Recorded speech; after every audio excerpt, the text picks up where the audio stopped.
Haleluya, amin. Kasih tepuk tangan sorak-sorai sekali lagi bagi dia. Tuhan yang layak menerima yang terbaik daripada kita.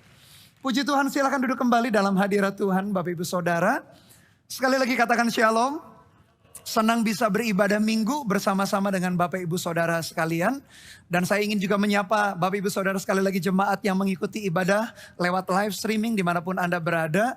Buka hati Anda karena Tuhan rindu melawat menjamah kehidupan Anda dimanapun Anda berada. Sebelum saya menyampaikan pesan Tuhan yang Tuhan taruh dalam hati saya lewat firman-Nya, ada 2 video singkat yang saya akan tayangkan sebentar. Video yang pertama adalah dokumentasi 2 minggu lalu Pastor Philip Mantova meresmikan gedung gereja Mawar Sharon di Semarang. Sehingga kita punya rumah yang Tuhan percayakan di dalam hidup kita. Terima kasih buat dukungan, buat doa daripada gereja Mawar Sharon Surabaya Barat sebagai gereja induk yang tak henti-hentinya kasih doa terus dinaikkan sehingga gedung gereja Mawar Sharon di kota Semarang dapat didirikan dan dapat dipakai untuk memuridkan jiwa-jiwa yang terhilang. Kita percaya, boleh kasih tepuk tangan buat Tuhan kita? Meskipun gedung bukanlah yang terutama, tetapi di gedung itu biarkan setiap orang mengalami Tuhan, dimuridkan sehingga bertumbuh. Dan video yang kedua adalah laporan kemenangan baptisan air atau penjangkauan jiwa yang dilakukan selama saat teduh bersama apa kata Alkitab tentang neraka. Dalam satu malam 500 jiwa baru bertobat dan 70 jiwa orang dibaptis air. Dan kita bersyukur itu terjadi di tengah-tengah pandemi. Dan silakan saksikan video ini, saya berdoa supaya menguatkan setiap hati kita bersama-sama. Ini aku akan memberi damai sejahtera. Demikian firman Tuhan semesta alam. Saya percaya di tempat ini juga Tuhan akan memberikan damai. Shalom peace, damai sejahtera yang artinya tidak ada yang hilang, tidak ada yang patah. Yang patah akan disambung di tempat ini, yang hilang akan ditemukan. Tuhan Yesus memberkati tempat ini dengan damai sejahtera ke seluruh warga, semua lingkungan di tempat ini mengalami damai dan kemakmuran yang dari Tuhan.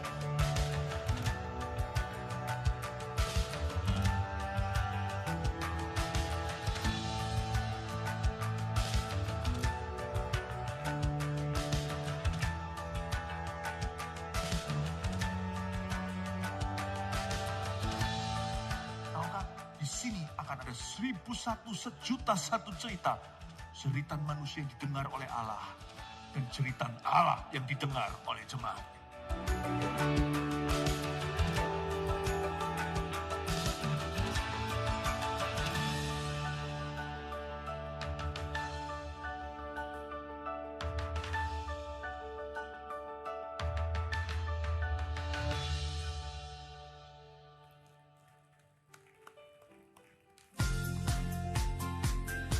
Gereja Mawar Sharon Jawa Tengah dan DIY terus bergerak menjangkau jiwa selama pandemi. Memanfaatkan momentum saat teduh bersama, apa kata Alkitab tentang neraka, tanggal 9 Februari 2022, kami berhasil menjangkau 500 jiwa baru dan membaptis 70 orang. Pertumbuhan secara kualitas dan kuantitas terus terjadi dengan begitu cepat di semua gereja lokal melalui pemuritan. Kami bersyukur menjadi bagian dalam visi 2030-300 dan akan terus mengerjakannya sampai 1000 gereja lokal dan 1 juta murid Kristus menjadi kenyataan.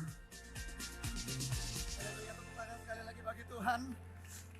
Kita bersyukur kita berada di tengah-tengah gereja Mawar Sharon yang punya hati terus menjangkau jiwa yang terhilang. Apalagi di tengah-tengah kondisi pandemi yang seperti ini, saya perhatikan justru banyak orang yang dulunya keras hatinya merasa gak butuh Tuhan. Di tengah pandemi ini malah lebih mudah menerima Tuhan. Karena mereka tahu segala planning perencanaan itu boleh gagal. Mereka merasa segala perencanaan, segala sesuatunya mandek kiri kanan depan belakang. Tapi anugerah Tuhan menyertai mereka dan akhirnya mereka mengalami pertobatan, mengalami lawatan Tuhan. Dan kita perlu bersyukur ada di tengah-tengah gereja yang demikian seperti gereja Mawar Sharon. Bapak Ibu Saudara, sepanjang bulan Februari tema khotbah yang diangkat adalah berbicara mengenai membayar harga untuk sebuah mimpi. Tahun ini adalah the year of dreams and visions. Memang visi mimpinya berasal dari Tuhan, tapi tetap Tuhan izinkan ada harga yang perlu kita bayar. Ada proses yang Tuhan izinkan terjadi di dalam kehidupan kita. Ada tantangan demi tantangan yang perlu kita lewati. Meskipun visi dan mimpinya daripada Tuhan, tetapi ternyata Tuhan izinkan setiap proses. Dan di balik semua itu kita percaya bahwa Tuhan itu turut bekerja di dalam segala sesuatu untuk mendatangkan kebaikan bagi kita orang-orang yang mengasihi Tuhan. Mari kita lihat sejenak di dalam kitab Ulangan pasal 7, ayat pertama sampai ayat yang kedua, kita perhatikan bagaimana meskipun bangsa Israel memasuki tanah perjanjian, mimpi dan visi dari Tuhan, tetap ada tantangan yang mereka perlu hadapi.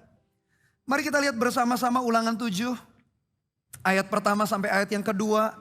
Apabila Tuhan Allahmu telah membawa engkau ke dalam negeri kemana engkau masuk untuk mendudukinya, dan ia telah menghalau banyak bangsa dari depanmu, yakni orang Het, orang Girgasi, orang Amori, orang Kanaan, orang Feris, orang Hewi, dan orang Yebus. 7 bangsa yang lebih banyak dan lebih kuat daripadamu, dan Tuhan Allahmu telah menyerahkan mereka kepadamu sehingga engkau memukul mereka kalah, maka haruslah kamu menumpas mereka sama sekali. Janganlah engkau mengadakan perjanjian dengan mereka, dan janganlah engkau mengasihani mereka. Di zaman itu tanah perjanjian, tanah Kanaan adalah visi mimpi Tuhan bagi bangsa Israel di waktu itu. Meskipun visi mimpinya dari Tuhan, tapi Tuhan izinkan mereka berhadapan dengan 7 bangsa yang dikatakan di dalam Alkitab lebih banyak dan lebih kuat daripada mereka. Ternyata visi mimpi daripada Tuhan, Tuhan izinkan tantangan itu ada. Dan kalau kita pelajari, setiap nama daripada bangsa itu punya artinya dan mewakili 7 harga atau 7 tantangan proses yang Tuhan izinkan terjadi di dalam perjalanan kita menuju visi dan mimpi yang Tuhan genapi. Het itu artinya ketakutan atau intimidasi. Girgasi itu artinya menyeret keluar atau mengambil dengan paksa. Amori itu artinya kepahitan, pengoceh. Kanaan artinya iri hati, kecemburuan. Feris artinya memberontak, tidak suka aturan. Hewi artinya kefasikan, tidak suka kebenaran. Dan Yebus artinya menekan atau menginjak dengan keras. Dan sepanjang ibadah umum dari tadi pagi hingga ibadah yang terakhir malam hari ini, saya menjelaskan spirit-spirit yang ada, yang diwakili oleh nama tadi, bangsa-bangsa yang lebih kuat dan lebih hebat itu. Oleh karena itu saya beri judul khotbah saya malam hari ini adalah menguasai perasaan iri hati. Saya mau berbicara di ibadah yang terakhir ini adalah spirit Kanaan. Kanaan berbicara mengenai kecemburuan. Berbicara mengenai iri hati. Kita mungkin berkata, Pastor Bernard, apakah iri hati itu sesuatu yang penting untuk dibahas? Kita akan melihat setelah Adam dan Hawa diusir dalam Taman Eden, dosa berikutnya yang dicatat di dalam Alkitab kita dimulai dengan yang namanya iri hati. Bahkan sebelum dosa-dosa yang lain, setelah Adam dan Hawa memberontak, akhirnya Tuhan usir dari Taman Eden. Itu ditulis dalam Kejadian pasal 3. Kejadian pasal 4 langsung mencatat. Ada spirit Kanaan ini, meskipun Kanaan masih jauh daripada itu. Tapi spirit iri hati kecemburuan menguasai yang namanya Kain. Dan berakhir di dalam pembunuhan berdarah dingin yang mengerikan. Mari kita lihat bersama-sama Kejadian pasal yang keempat. Ayat pertama sampai ayat yang ke-16. Doa saya adalah dalam perjalanan kita mencapai visi dan mimpi dari Tuhan, kita mampu menguasai perasaan iri hati ini. Karena tanpa kita menguasainya, visi mimpi daripada Tuhan itu tidak bisa digenapi di dalam perjalanan hidup kita. Saya yakin ketika dicetuskan oleh Pastor Philip Mantova, gembala kita, The Year of Dreams and Visions. Ada visi yang besar, ada mimpi yang besar yang Tuhan mau percayakan dalam hidup kita. Dan visi mimpi itu pasti melibatkan seluruh aspek hidup kita. Keluarga kita, pernikahan kita, pekerjaan kita, studi kita, pelayanan kita. Kalau berbicara mengenai dreams and visions, pasti sesuatu mimpi visi yang besar dan melibatkan seluruh aspek hidup kita. Tapi hati-hati, ada spirit Kanaan yang bisa menggagalkan kita di tengah jalan, di dalam perjalanan menuju penggenapan visi dan mimpi daripada Tuhan. Kejadian 4 ayat yang pertama kita perhatikan. Kemudian manusia itu atau Adam itu bersetubuh dengan Hawa, istrinya, dan mengandunglah perempuan itu lalu melahirkan Kain. Maka kata perempuan itu, aku telah mendapat seorang anak laki-laki dengan pertolongan Tuhan. Selanjutnya dilahirkannyalah Habil adik Kain. Dan Habil menjadi gembala kambing domba. Dan Kain menjadi petani. Bapak ibu saudara, dua anak Adam dan Hawa yang pertama Kain dan Habil. Meskipun orang tuanya sama, profesinya bisa berbeda. Yang satu jadi petani, yang satu jadi gembala kambing domba. Orang tuanya sama. Kalau kita punya anak lebih daripada satu, anak kita itu unik ya. Meskipun orang tuanya sama, sifat karakter mereka itu bisa berbeda loh. Makanan aja bisa berbeda. Saya punya dua anak yang pertama kelas 2 SMP, anak yang kedua kelas 3 SD. Makanannya, kesukaannya aja beda. Anak yang pertama lebih suka roti gitu ya, kayak orang bule minumnya susu, pagi-pagi sudah makannya sandwich roti dengan susu. Adiknya lebih suka masakan Indonesia. Nasi kuning, nasi langgi, nasi campur, dia lebih suka masakan Indonesia. Padahal orang tuanya sama. Anak yang pertama pandai secara logika, hitung-hitungan matematika kayak begitu dia pandai sekali. Anak yang kedua lebih senang bergaul, lebih senang berteman, lebih senang bersahabat. Tapi itulah keunikan Tuhan kita. Tuhan menciptakan manusia itu berbeda. Oleh karena itu kita sebagai orang tua harus minta hikmat Tuhan. Untuk kita tidak membanding-bandingkan anak kita karena kepandaian mereka bisa berbeda. Karena nanti kita lihat Kain dengan Habel. Akhirnya Kain itu iri karena membandingkan dirinya dengan Habel. Sebagai orang tua saya berdoa kita semua dapat hikmat untuk menuntun anak-anak kita, bahkan mungkin cucu-cucu kita.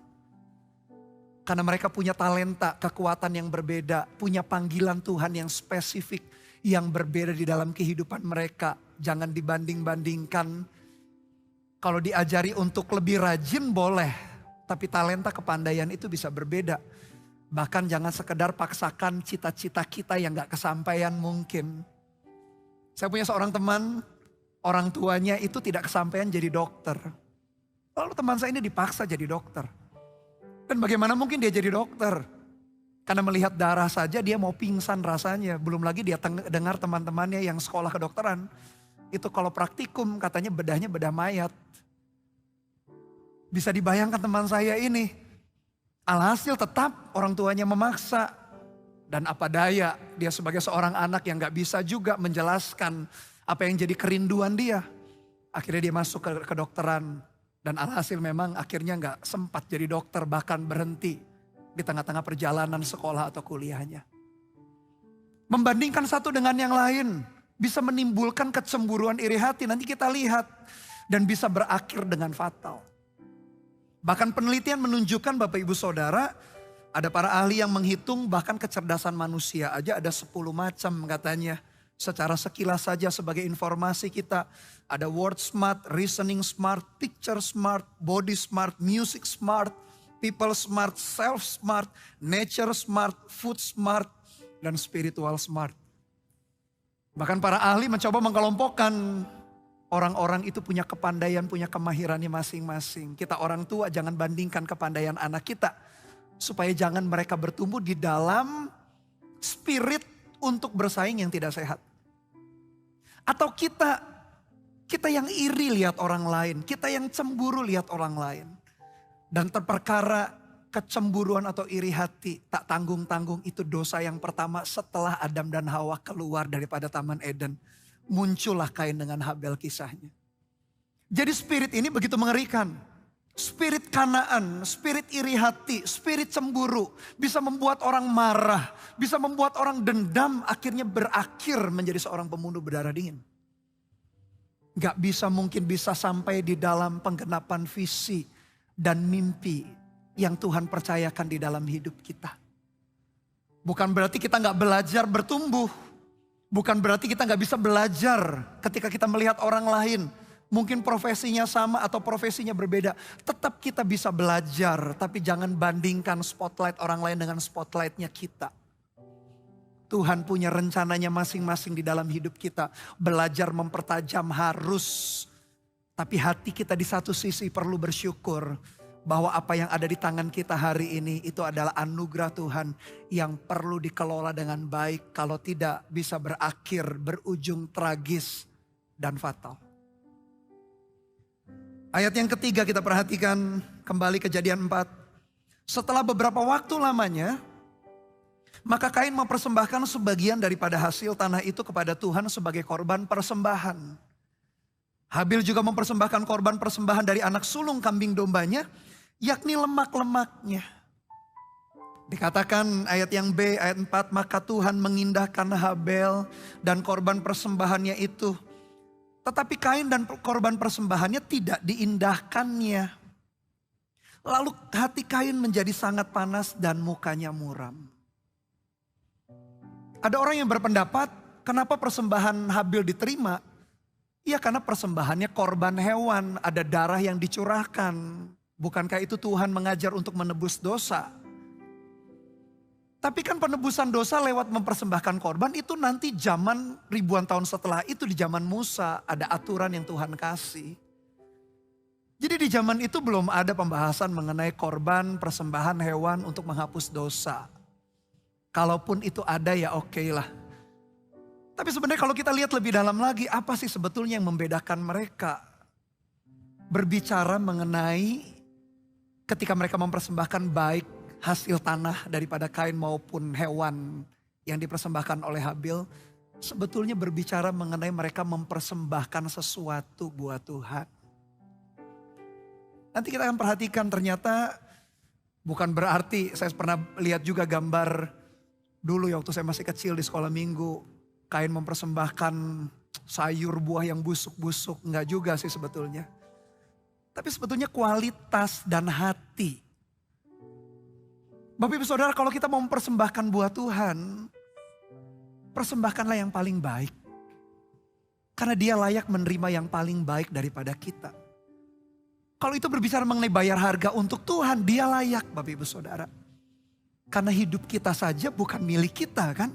Hidup kita adalah milik Dia. Semua yang kita miliki miliknya Tuhan.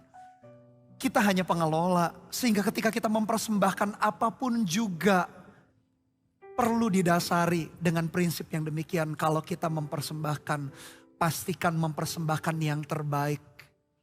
Gak selalu kalau kita bandingkan dengan yang lain mungkin memberi dengan jumlah yang lebih banyak atau model yang berbeda.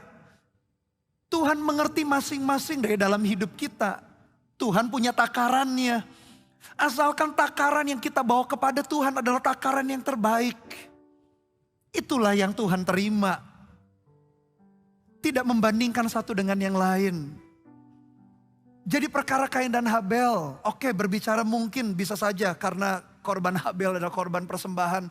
Melambangkan nanti seperti Musa disuruh Tuhan untuk mempersembahkan korban. Tapi bisa saja ya, hal ini sebetulnya lebih mendasar mengenai dua orang manusia. Cara mereka berhadapan dengan Tuhan, apakah sudah mempersembahkan yang terbaik bagi Dia atau tidak. Pertanyaan di dalam hidup kita, apakah sepanjang hidup kita sampai hari ini, sudahkah kita memberikan yang terbaik bagi Tuhan? Atau kita memberikannya separuh-separuh?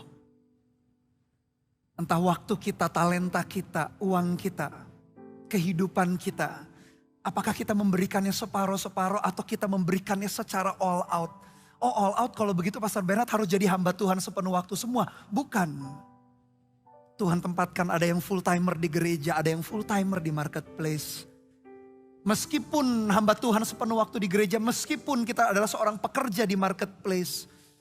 Takaran buat Tuhan sama. Apakah kita selalu memberikan yang terbaik? Entah waktu kita, pikiran kita, tenaga kita.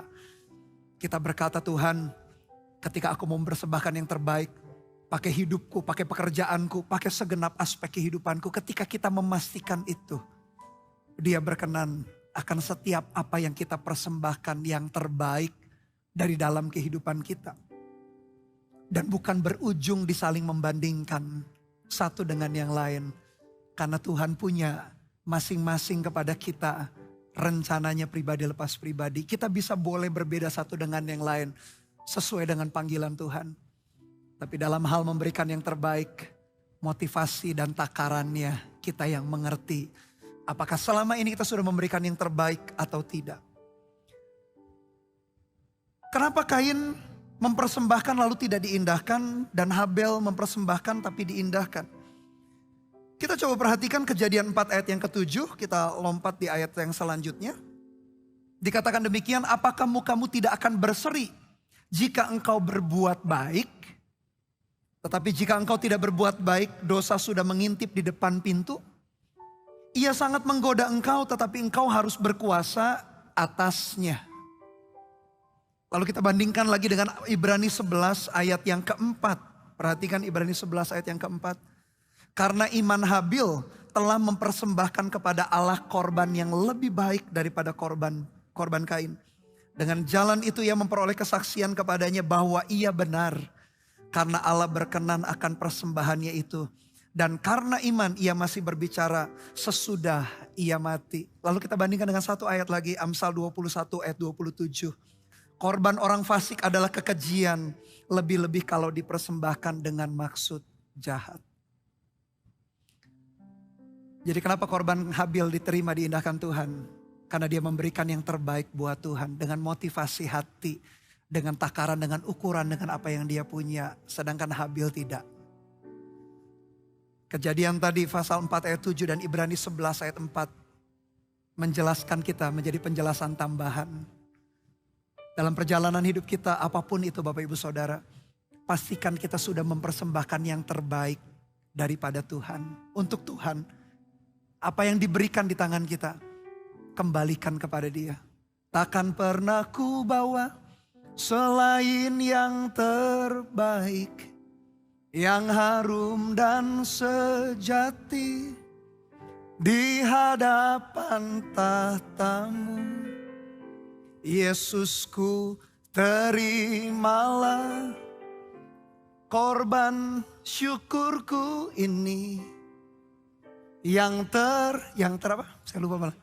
Yang mengalir di hatiku sebagai penyembahanku. Pastikan kita bawa selalu yang terbaik Bapak Ibu Saudara. Mau pelayanan kita, mau studi kita, mau kehidupan kita di keluarga. Pastikan yang paling baik. Caranya tahu yang paling baik, hati kita tahu sebetulnya kalau kita setengah hati. Kita tahu kalau kita masih bisa melakukan yang lebih baik daripada itu. Lakukan Bapak Ibu Saudara, jangan separuh hati. Nanti kalau separuh hati kita perhatikan ayat berikutnya. Kalau setengah hati inilah yang terjadi. Perhatikan ayat yang ke-6. Kalau ini separuh hati. Ayat yang ke-6 firman Tuhan kepada Kain. Mengapa hatimu panas dan mukamu muram? Apakah mukamu tidak akan berseri jika engkau berbuat baik? Tetapi jika engkau tidak berbuat baik. Ini kalau kita gak memberi yang terbaik, ini yang terjadi. Dosa sudah mengintip di depan pintu. Yang pertama. Yang kedua, ia sangat menggoda engkau. Lalu selanjutnya, tetapi engkau harus berkuasa atasnya. Jadi kalau kita gak memberikan yang terbaik, hati kita mengerti, muka kita pun juga muram. Lalu dosa mengintip di depan pintu. Dan ia sangat menggoda kita. Tetapi sebaliknya kalau kita melakukan yang terbaik. Kita tahu kita sudah memberikan yang terbaik. Meskipun satu dengan yang lain bisa, takarannya bisa berbeda. Ekspresinya bisa berbeda, hal yang kita bawa bisa berbeda. Tapi ketika yang terbaik kita bawa ke hadapan Tuhan, itulah yang menjadi berkenan. Tapi kalau kita separuh hati, dosa sudah mengintip kita. Dan ia sangat menggoda kita. Dan tunggu sebentar lagi kita jatuh. Ketika kita tidak mempersembahkan yang terbaik di dalam semua aspek kehidupan kita. Dimulai dengan kejadian itu, peristiwa itu berlanjut. Kain tidak mempersembahkan yang paling baik. Akhirnya dia lihat Habil adiknya. Disitulah muncul yang namanya iri hati. Mari kita lihat ayat berikutnya. Ayat yang ke-8. Kata Kain kepada Habil adiknya. Marilah kita pergi ke padang. Ketika mereka ada di padang, tiba-tiba Kain memukul Habil adiknya itu, lalu membunuh dia. Perasaan iri hati selalu berakhir kepada pembunuhan. meskipun gak selalu membunuh secara fisik, tetapi membunuh hubungan, membunuh potensi. Kita jadi gak suka dengan seseorang, karena pada dasarnya sebetulnya kita belum memberikan yang terbaik. Tapi kalau hati kita, langkah kita yang pertama sudah benar, kita pasti memberi yang terbaik. Kalaupun orang lain yang diapresiasi, orang lain pun yang dipuji, kita gak perlu iri hati. Karena promosi, karena berkat daripada Tuhan itu ada waktunya masing-masing. Yang percaya katakan amin Bapak Ibu Saudara. Tapi ketika hati kita, dari awal kita langkahnya sudah salah, tidak memberikan yang terbaik. Lalu akhirnya kita membandingkan satu dengan yang lain. Disitulah iri hati menguasai kehidupan kita dan sangat berbahaya. Bisa berakhir di dalam pembunuhan. Bukan sekedar pembunuhan fisik. Tapi hubungan bisa rusak. Orang tua dengan anak-anak dengan orang tua. Rekan kerja, partner bisnis. Hubungan keluarga sibling seperti Kain dengan Habil pun rusak karena iri hati. Kita iri karena kita membandingkan orang lain punya sesuatu yang tidak kita miliki. Sehingga kita gak terima. Tetapi kembali kalau dimulai dengan segala sesuatu, kita tahu bahwa anugerah Tuhan ada dalam hidup kita dan kita memberikan yang terbaik. Sebetulnya kita bisa terbebas daripada spirit yang namanya spirit iri hati. Kita gak terima ketika orang lain punya sesuatu kita gak punya. Lalu akhirnya kita dendam. Tapi kalau kita mau jujur Bapak Ibu Saudara, kita mau merenung setiap hari dalam perjalanan hidup kita. Banyak anugerah yang Tuhan itu sudah percayakan dalam hidup kita yang kita bisa bersyukur, tahukah Bapak Ibu Saudara? Banyak hal yang kita bisa syukuri. Mungkin kita gak punya seperti orang lain punya. Tapi yang ada di tangan kita, apa yang ada di hidup kita, bisa membuat kita bersyukur tak berhenti. Karena anugerah Tuhan itu luar biasa. Saya teringat satu ketika Daud menulis di dalam Mazmur 34 ayat 1. Ayat yang ke-9 dia tulis demikian. Kecaplah dan lihatlah betapa baiknya Tuhan itu. Berbahagialah orang yang berlindung padanya. Daud mencatat kecaplah dan lihatlah. Bahkan dalam terjemahan bahasa Inggris yang lain dikatakan taste atau rasakan and you will see. Daud menulis kecaplah dan lihatlah betapa baiknya Tuhan. Pada waktu Daud apakah dalam kondisi baik? Kalau kita perhatikan pasal yang sama, ayat yang pertama kita mengerti background suasana. Waktu itu Daud sedang mengalami apa? Mazmur 34 ayat 1 dikatakan demikian. Dari Daud pada waktu ia pura-pura tidak waras pikirannya di depan Abimelek sehingga dia diusir lalu pergi. Jadi Daud menulis Mazmur 34 ayat 9, kecaplah dan lihatlah betapa baiknya Tuhan. Bukan waktu Daud jadi raja. Bukan waktu Daud ketika diurapi jadi raja umur 17 tahun, 13 tahun dia menantikan janji itu digenapi, umur 30 tahun jadi raja. Lalu dia tulis kecaplah dan lihatlah betapa baiknya Tuhan. Enggak. Daud tulis Mazmur 34 ayat yang ke-9 tadi. Ketika dia pura-pura harus tidak waras, pura-pura gila di depan Abimelek. Bayangkan dia tidak diterima oleh Saul, rajanya sendiri. Dia diusir, terusir begitu rupa karena dikejar-kejar mau dibunuh. Dia menyeberang ke bangsa musuh. Bangsa musuh pun juga gak terima. Sehingga Alkitab kita mencatat dia harus pura-pura gila. Dia harus membiarkan air liurnya meleleh ke janggutnya supaya dia bisa menyelamatkan dirinya. Daud di dalam kondisi yang tidak enak. Daud di dalam kondisi yang jauh daripada janji Tuhan. Diurapi Samuel tidak langsung jadi raja. Bahkan dia harus menyelamatkan dirinya pura-pura gila. Di tengah-tengah kondisi yang tidak mudah. Bangsanya membuang dia, mau bunuh dia. Bangsa musuh pun tidak menerima dia. Bayangkan kiri dan kanan tidak terima dia. Tapi dia tulis Mazmur 34 ayat yang ke-9. Kecaplah dan lihatlah betapa baiknya Tuhan itu. Taste and you will see. Di tengah-tengah zaman yang serba cepat. Kecepatan internet kita sebentar lagi 5G di Indonesia. Atau sudah mulai masuk lah ya. Dunia serba cepat. Segala sesuatu kita kerjakan dengan cepat dan memang perlu demikian. Tapi ada waktu-waktu tertentu Bapak Ibu Saudara dalam perjalanan hidup kita. Kita perlu tenang sejenak, berhenti sejenak bukan untuk nganggur. Tapi untuk tinggal di dalam hadirat Tuhan dan kecap, taste. And you will see. Di tengah-tengah kesibukan kita yang begitu rush, yang begitu kerjakan ini, kerjakan itu. Tuntutan ini dan itu. Mengejar visi dan mimpi kita, iya kita perlu. Saya percaya kita perlu juga berusaha. Bekerja sama dengan Tuhan di dalam hidup kita. Mencapai visi dan mimpi daripada Tuhan. Tapi di dalam setiap perjalanan itu.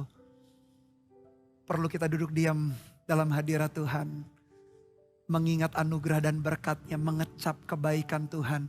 Dan melihat ternyata tidak selamanya rumput tetangga lebih hijau daripada rumput di rumah kita.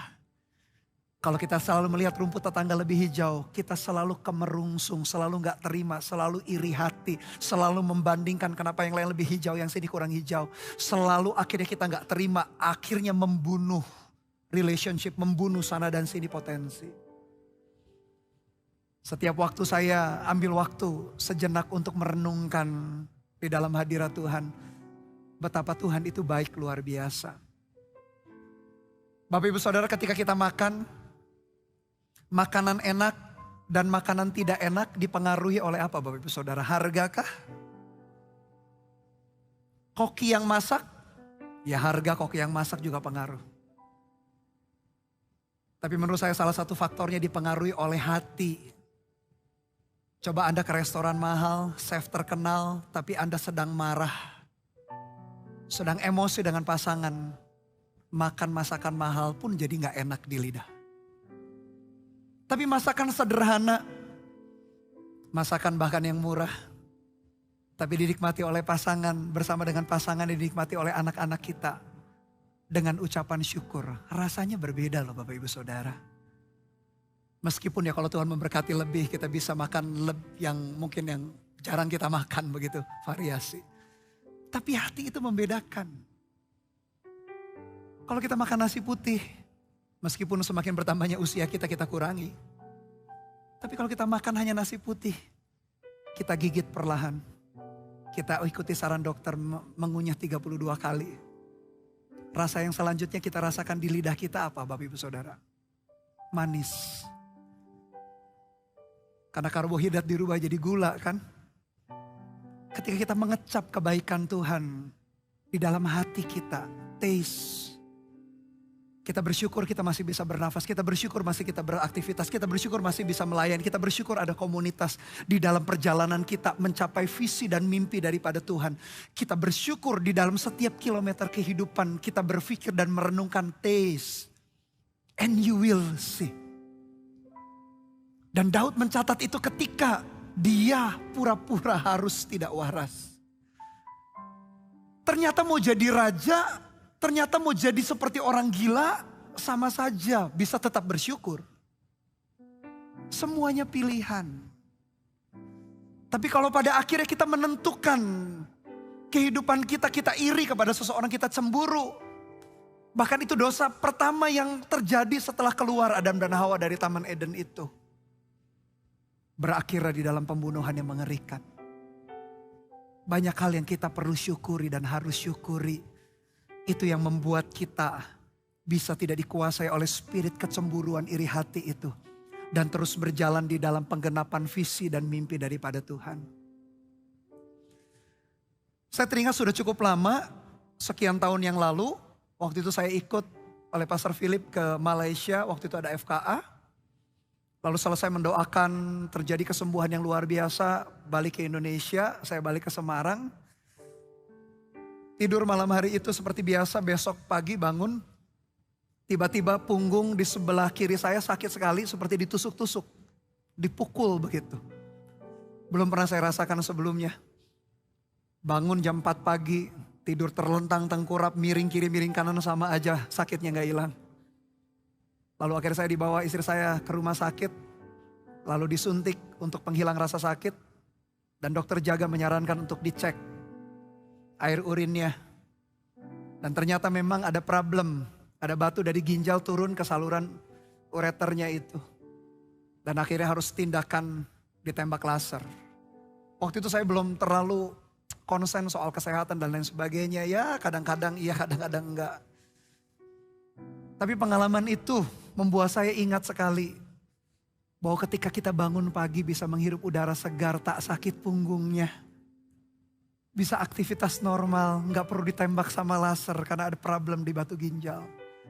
Betapa bersyukurnya. Tapi meskipun juga menghadapi yang demikian harus ditembak dengan laser, tetap bersyukur hari ini toh. Setelah sekian lama, 6 bulan sekali saya cek bersih terus. Puji Tuhan dengan itu. Lalu lebih concern dengan kesehatan kan akhirnya. Tetap kan Bapak Ibu Saudara, sakit gak sakit tetap kita bisa bersyukur. Jadi sebetulnya di dalam perjalanan kehidupan kita bisa menang loh dari yang namanya iri hati. Kecemburuan itu tak perlu menguasai hidup kita. Akhirnya menghancurkan kita di tengah jalan. Berakhir dengan tragis. Berakhir dengan penggenapan rencana Tuhan tak jadi di dalam hidup kita. Taste and you will see. Di tengah-tengah tuntutan yang begitu rupa, diam sejenak, merenung, hitung berkat Tuhan, hitung anugerah Tuhan. Bernafas, berjalan, beraktivitas, punya keluarga, punya komunitas. Itulah hal-hal yang kita bisa syukuri di dalam perjalanan hidup kita. Jangan sibuk membandingkan ini punya itu, kita gak punya yang itu begitu, yang ini tidak. Kita sibuk membandingkan ini dan itu. Akhirnya kita sendiri terperosok, jatuh di dalam perjalanan. Harusnya Tuhan memberikan vision and dreams yang begitu besar. Akhirnya kita gagal di tengah jalan. Pastikan kita bisa hitung berkat Tuhan. Pastikan kita bisa mengecap anugerah dan kebaikan Tuhan. Dari pengalamannya Daud kita tahu. Mau itu makan nasi putih saja atau makan nasi putih dengan lauk pauk. Dengan chef yang terkenal, sama saja sih sebetulnya kalau hati kita terlatih untuk bersyukur. Daud mau pura-pura tidak waras, dikejar-kejar oleh Saul, mau dibunuh, mau dia jadi raja orang nomor 1 di Israel. Punya semua power, kekayaan dan lain sebagainya. Tidak mengubah hatinya. Demikian di dalam perjalanan kehidupan kita. Kalau kita bisa puas settle dengan prinsip itu Bapak Ibu Saudara. Apapun kondisi yang kita hadapi, kita bisa lewati demikian. Sambil kita terus berjalan di dalam penggenapan mimpi dan visi daripada Tuhan. Karena the year of dreams and visions. Saya percaya itu akan digenapi di dalam hidup kita. Tapi jangan gugur di tengah jalan. Ayat 8 kita kembali lihat Kejadian 4, kata Kain kepada Habil adiknya, marilah kita pergi ke padang. Ketika mereka ada di padang, tiba-tiba Kain memukul Habil adiknya itu, lalu membunuh dia. Firman Tuhan kepada Kain, di mana Habil adikmu itu? Jawabnya, aku tidak tahu. Apakah aku penjaga adikku? Am I my brother's keepers? Firman-Nya, apakah yang telah kau perbuat ini? Darah adikmu itu berteriak-teriak kepadaku dari tanah. Iri hati, kecemburuan berakhir mengerikan, berakhir tragis, melenyapkan nyawa seseorang. Kalaupun tidak berakhir di dalam pembunuhan secara fisik, pembunuhan karakter, menjelekkan orang. Kita bisa menjelek-jelekan orang, menyikut orang, kita merancang. Pokoknya kita gak senang lah lihat orang itu bertumbuh, berhasil, lebih sukses daripada kita. Kita bunuh karakternya, kalau bukan bunuh fisiknya, kita bunuh hubungannya, relationshipnya. Selalu muncul yang demikian. Dan kecemburuan, iri hati, tak main-main. Ini dosa yang ditulis langsung setelah Adam dan Hawa keluar dari Taman Eden. Saya teringat satu ketika Daud selesai membunuh Goliat. Lalu perempuan-perempuan Israel memuji-muji Daud. Padahal Daud itu baru berkarya sekali saja. Dibandingkan raja waktu itu yang memerintah adalah Saul. Perempuan-perempuan Israel itu berkata, Daud membunuh berlaksa-laksa, Saul membunuh beribu-ribu, laksa itu juta atau puluhan ribu. Saul panas hatinya, dia gak terima. Dia pun dikuasai perasaan iri hati, kecemburuan. Apa yang terjadi? Sama seperti Kain. Setiap hari yang dipikirkan Saul adalah bukan jadi tidak lagi memikirkan rencana kehendak Tuhan. Padahal Saul itu raja pertama atas umat pilihan Tuhan. Harusnya yang dipikirkan, yang dirancangkan adalah bagaimana menyelesaikan visi kerajaan sorga lewat kehidupan Saul sebagai raja. Tapi bayangkan Bapak Ibu Saudara, yang dirancangkannya setiap hari, bahkan 13 tahun mengejar-ngejar Daud mau dibunuh. Pikirannya adalah bagaimana untuk menghilangkan nyawa Daud. Tapi Daud meresponi dengan baik, dengan benar. Sehingga Daud selalu terluput daripada rancangan Saul yang jahat. Bayangkan ketika seseorang dikuasai roh iri hati, kecemburuan, langsung pikirannya itu tidak lagi produktif. Langsung pikirannya melenceng daripada rencana dan kehendak Tuhan. Langsung semuanya tumpul. Itulah mengerikan ketika spirit ini menguasai kehidupan kita. Langsung kita tumpul kepada rencana dan kehendak Tuhan. Langsung kita jadi buta. Langsung pikiran kita jadi melenceng jauh. Dan akhirnya tidak bisa berjalan di dalam penggenapan visi dan mimpi daripada Tuhan. Begitu mengerikan. Ini satu spirit yang perlu kita taklukkan di dalam hidup kita. Kalau kita ingat cerita Saul, Saul pun juga berakhir tragis kan. Di medan peperangan akhirnya dia bunuh diri. Dia minta tentaranya untuk bunuh, dia gak berani. Akhirnya dia menjatuhkan diri ke atas pedang itu, dia mati di medan peperangan. Di dalam 1 Samuel pasal 31. Harusnya Tuhan bisa pakai Saul. Saul itu dipilih Tuhan untuk menyelesaikan kehendak dan rencana Tuhan. Tuhan punya vision and dreams juga buat Saul. Tapi berakhir dengan tragis. Tak bisa dia menyelesaikan rencana dan kehendak Tuhan di dalam perjalanan hidupnya. Dia iri hati ketika Daud lebih dipuji. Daud dapat apresiasi. Kita mengerti apresiasi, pujian, dan evaluasi dua-duanya adalah hal yang penting. Tapi setiap kali kita diapresiasi, kita dipuji, jangan lupa kembalikan pujian itu buat Tuhan Bapak Ibu Saudara. Karena dialah yang bekerja. Dialah yang bekerja di dalam kita. Oleh dia. Dan akhirnya untuk dialah kemuliaan bagi nama Tuhan. Ketika kita berhadapan dengan pujian, yang kedua jangan tenggelam dengan pujian itu. Lalu akhirnya hidup kita hanya sekedar untuk mencari pujian saja. Dan hidup kita akhirnya tidak bisa menyelesaikan kehendak dan rencana Tuhan. Dan kalau kita berhadapan dengan pujian, kalau kita dipuji, kembalikan untuk Tuhan. Jangan menjadi sombong. Tapi kalau kita dilupakan, tidak dipuji, tidak diingat orang. Padahal kita tahu jelas-jelas sudah berjasa. Memajukan perusahaan kita mungkin, memajukan pelayanan. Membuat keluarga kita menjadi kondisinya baik. Kita sudah berusaha. Mungkin saudara kita malas-malasan. Kita yang paling rajin di dalam keluarga kita. Kita dilupakan. Kadangkala loh Bapak Ibu Saudara, saya pikir ketika Tuhan izinkan kita dilupakan, tidak dipuji orang.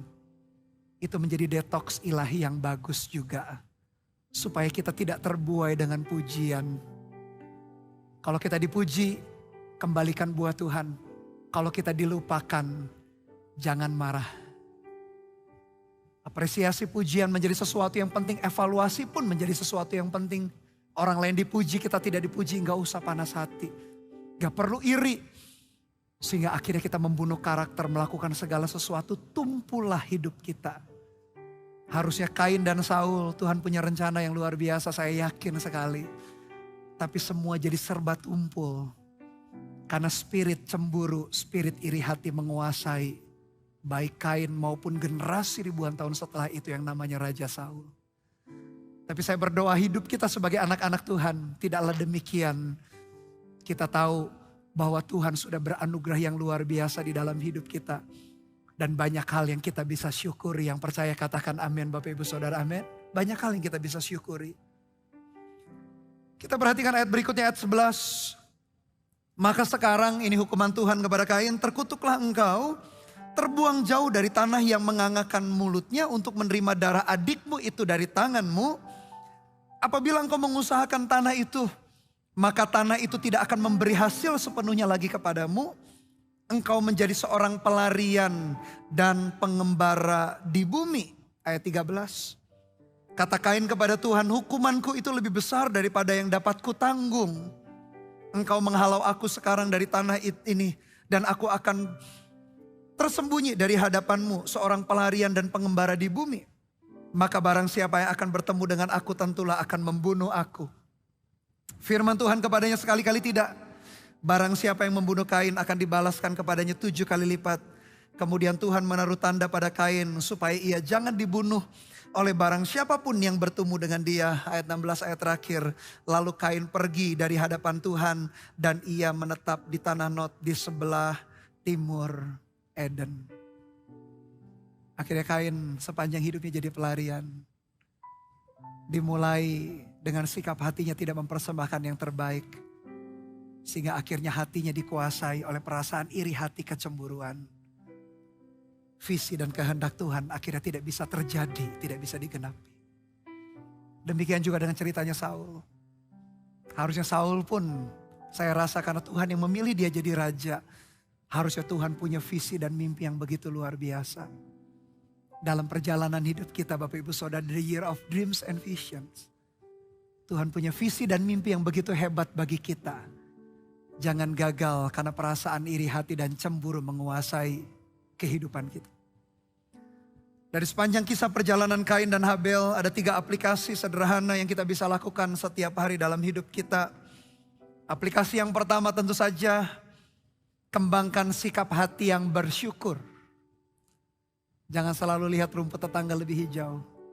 Jangan-jangan rumput tetangga itu karena rumput sintetis. Kita rumput asli. Selalu banyak hal yang kita bisa syukuri di dalam hidup kita. Mulai daripada hal sederhana yang sehari-hari kadang kita lewat begitu saja, bernafas, berjalan, beraktivitas, itu pun kita bisa syukuri. Kembangkan sikap hati yang bersyukur. Melihat anugerah Tuhan yang ada dalam hidup kita. Bukan sesuatu yang kita tidak miliki. Hanya melihat apa yang orang lain miliki yang kita tidak miliki. Tapi sebaliknya, apa yang Tuhan percayakan dalam hidup kita. Melihat pasangan kita, melihat suami istri, melihat anak-anak kita. Harusnya kita bersyukur. Harusnya kita berterima kasih buat anugerah Tuhan. Melihat gereja kita, melihat connect group. Melihat banyak hal dalam hidup kita. Kembangkan sikap hati yang bersyukur. Yang kedua, nyatakan keinginan dengan berdoa. Jikalau ada hal-hal tertentu yang kita rasa perlu terobosan di bidang itu. Entah pekerjaan, entah kesehatan. Bukannya membandingkan dengan orang lain yang berhasil, lebih berhasil dengan kita, justru nyatakan segala sesuatu keinginan kita di dalam doa dan permohonan dengan ucapan syukur. Firman Tuhan ajarkan kepada kita. Dan Tuhan pasti menjawab doa kita seturut dengan jawaban doa Dia yang terbaik. Dia pasti menjawab doa-doa kita. Dan yang terakhir, rubahlah cara pandang dalam perjalanan hidup kita. Lihat dari sudut pandang Tuhan. Tuhan melihat perjalanan hidup kita meskipun ada tantangan dan masalah. Dia melihat tantangan masalah itu bukan untuk menghancurkan kita. Tapi untuk membuat kita semakin matang, semakin dewasa. Semakin perlebar kapasitas kehidupan kita. Rubah cara pandang kita. Dari sudut pandang kita yang sempit, yang pesimis. Dirubah dari sudut pandang firman Tuhan. Sehingga melihat segala sesuatu betul-betul Tuhan bekerja. Bahkan di tengah-tengah kesempitan demi kesempitan yang ada. Tuhan mau bekerja di tengah-tengah kita. Tuhan mau pakai kita. Selesaikan perjalanan kita di Year of Dreams and Visions. Saya percaya Tuhan akan menuntun kita dari satu kasih karunia. Kepada kasih karunia berikutnya. Sampai visi dan mimpi Tuhan digenapi. Yang percaya kasih tepuk tangan sekali lagi bagi Tuhan kita. Saya undang Bapak Ibu Saudara mari bangkit berdiri bersama-sama. Pelayan Praise and Worship juga mari. Kita akan melayani jemaat bersama-sama sekali lagi. Mari satukan hati kita dalam berdoa. Tuhan, terima kasih buat anugerah-Mu dalam hidup kami. Di tengah-tengah dunia yang makin cepat, yang makin sibuk. Tuntutan ini dan itu. Tetap ketika kami merenung dalam hadirat Tuhan, kami berdiam diri. Kami bisa menghitung berkat Tuhan. Kami bisa ingat anugerah-Mu dalam hidup kami. Ternyata Tuhan, yang Tuhan percayakan di tangan kami, di hidup kami juga begitu banyak. Dan kami bersyukur untuk itu. Tak perlu kami membandingkan dengan orang lain. Kami tahu anugerah-Mu Tuhan, rencana-Mu sendiri-sendiri. Dan biar kami tuntaskan sampai selesai ya Tuhan. Mari kita nyanyikan lagu ini bersama-sama.